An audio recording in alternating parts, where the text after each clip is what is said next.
Welcome back to Time by the Tent podcast. I'm Joey Baird. I'm Holly Baird. And we're going to discuss lighting at camp. Now, lights are important for a variety of reasons at camp, but we're going to tackle the private land as well as the public campground lighting recommendations on our behalf here and kind of share what our thoughts are on how it's best and what we have used in order to light our campground or campsite. Right, and maybe some that we have not used. Right, and you're going to look at, on a public campsite in Wisconsin, at least, and we've seen videos of where it's basically 40 people in a parking lot next to some trees, and that's their campsite with a couple of night lights, and they got the tent set up, and the end of story. But in Wisconsin, there is some separation between campsites, and it does get dark. There's no additional light provided by the state at the campsite. So the campfire does illuminate, but as we talked about in the first segment, that only lasts so long based on how much money you're willing to spend. Yeah, and so either way, it doesn't matter if you are going to light a huge fire or not. There's going to be places that you need to go when you're camping, whether it be someplace if you're on a regular campsite, the bathrooms, right, or just to your tent or whatever. So, you want to think about these things. Now, when I was growing up, we had these huge Coleman lanterns that took these huge batteries. They weren't huge. The lanterns weren't huge, but they took these huge batteries, and then we had flashlights that took batteries. But now, that was 30 years ago. Okay, first of all, it was like 20 to 30 years ago. Uh-huh. Okay, anyway, so so now things have changed, and we have some rechargeable stuff. Actually, all of it's rechargeable. Right. And then we do have some, what's it called, kerosene.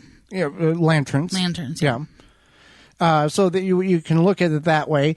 There is lanterns in which you can use, and it is fueled. They have the LED lanterns, and they have kerosene or paraffin wax oil lanterns, interchangeable there, and you can use those outdoors based on what type of fuel you use. It is either safe to use inside your tent or camper or home, or it is not safe to use inside those inside and only are recommended to be used outside. Right. Yep. So you want to keep that in mind with the kerosene, the paraffin, whatever. So we did some, research here. Uh-huh. And with the kerosene versus it was olive oil. Or cooking oil. You can use cooking oil in a lantern. This is a flat wick lantern.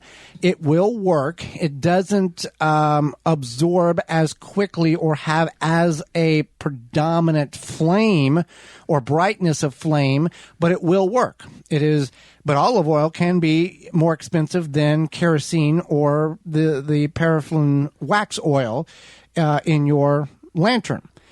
Kerosene, you want to use the K1 style or brand, not brand, but formulation in order to K1 kerosene, which is affordable and readily available at filling stations, and they've got pre-made containers at most big box stores and camping stores, and it is a better burning kerosene for your lantern, either lamp or lantern, but is not safe to use indoors because if you're going to use it, let's say in a tent, you want to have very good ventilation because it will put off a smoke.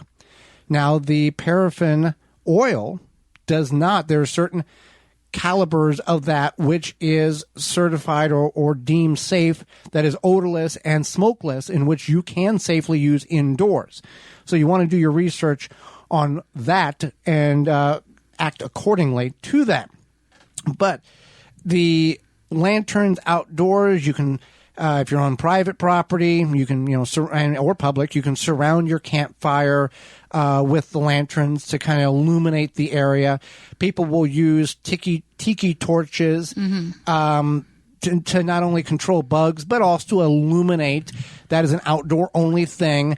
And the effectiveness of a tiki torch with the citronella in it is only about a 3-foot diameter per torch. Yeah, you so that's why you see so many of those torches. It looks like the Survivor, voting in the show where we're going to vote this guy off the island. That's why you have to have so many in order to encapsulate the area to protect it from the insects. I can't believe Survivor's still on.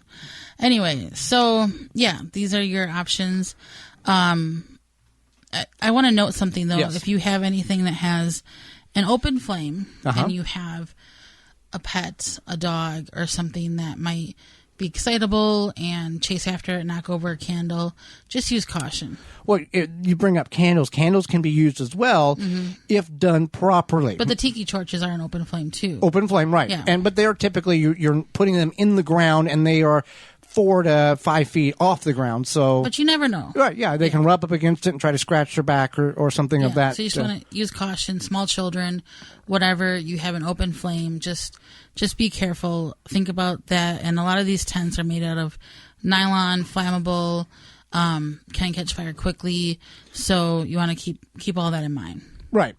And fire safety. Yeah.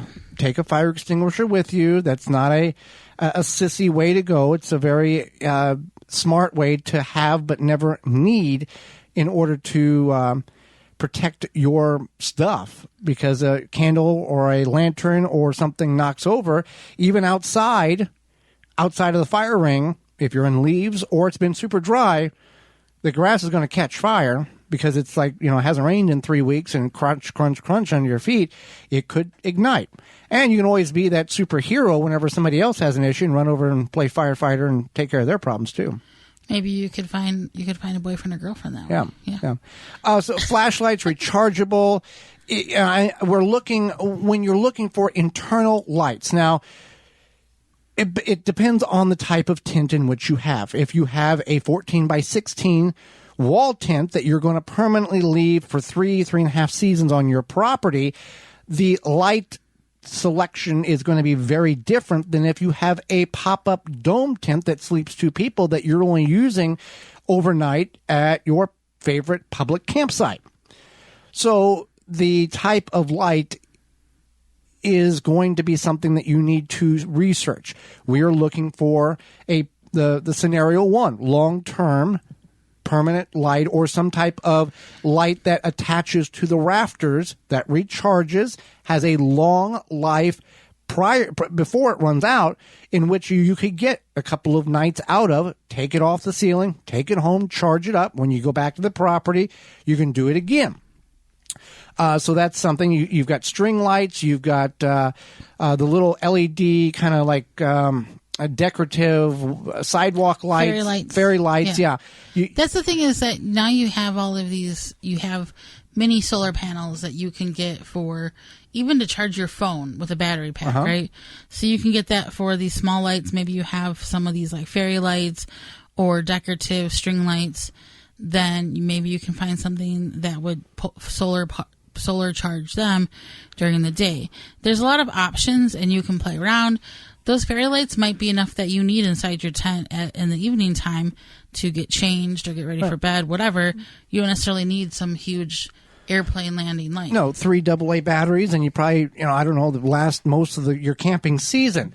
But if you're going to be in the tent on your property, for long periods of time, as the days get shorter, you're going to want to have some illumination inside the tent in whichever you can play games or sit around. So you're not sitting and dealing with one little lantern that's hanging from the ceiling when you've got a tent that's 224 square feet. You're trying to squint at your playing cards or whatever. Right. So having available light, even if in that situation where it's a more permanent, that you can have like a grid or sections and it all runs off a power station or some type of rechargeable or solar chargeable power bank in which you leave there, and that's part of the your energy source, your own power station. Yeah, so that's an option for recharging. And we see now that you can get magnetic large floodlights in which you can put on the outside. You can hang them from a tree, or if you're truck camping, you can stick it to the side of your truck while you're preparing food. And they have, they have quite the lumens in brightness that really illuminates the whole area that you are at. And you can also do motion sensing lights if you are concerned about being aware of what's coming in and out of your camp. Now, this is not something you want to do at a public campsite when everybody's so close that every time the kid rides by on the bike or a raccoon runs through, everything lights up and you wake everybody up. This is more of a private or very distant campsite or private land where if you're concerned about or you want some, signal and something walks through it, lights up, then that's some option which you can do. And they have the LED rechargeable lights for that as well. So, but where the kerosene lights and all that, you want to be cautious of what the fuel is, your lanterns or your lamps when it comes to that. So, you got anything to add? For the fuel lamps. Yeah. You can switch the oil out. Oh, yeah. Yeah, you're not committed. Say you're in a pinch, you use some cooking oil or something, and then you still go some kerosene or whatever. You can switch them out. You don't have to worry about cross-contamination. No, it's all going to be flammable. The liquid paraffin will become a solid at about 15 degrees Fahrenheit. And it will significantly decrease the shelf life after that has thawed. It still will be flammable. It still will work, but it's not going to last very long. So if you're in that, I don't want to get kerosene yet, we're going to do the safe, the paraffin. You can do that. And then as you get closer to cold temperatures, you can swap it out for the kerosene, which can be purchased in very safe, transportable containers. And you don't have to get a jug and go to your local gas station and get 5 gallons or 3 gallons or whatever. For more information, please visit thewisconsinvegetablegardener.com.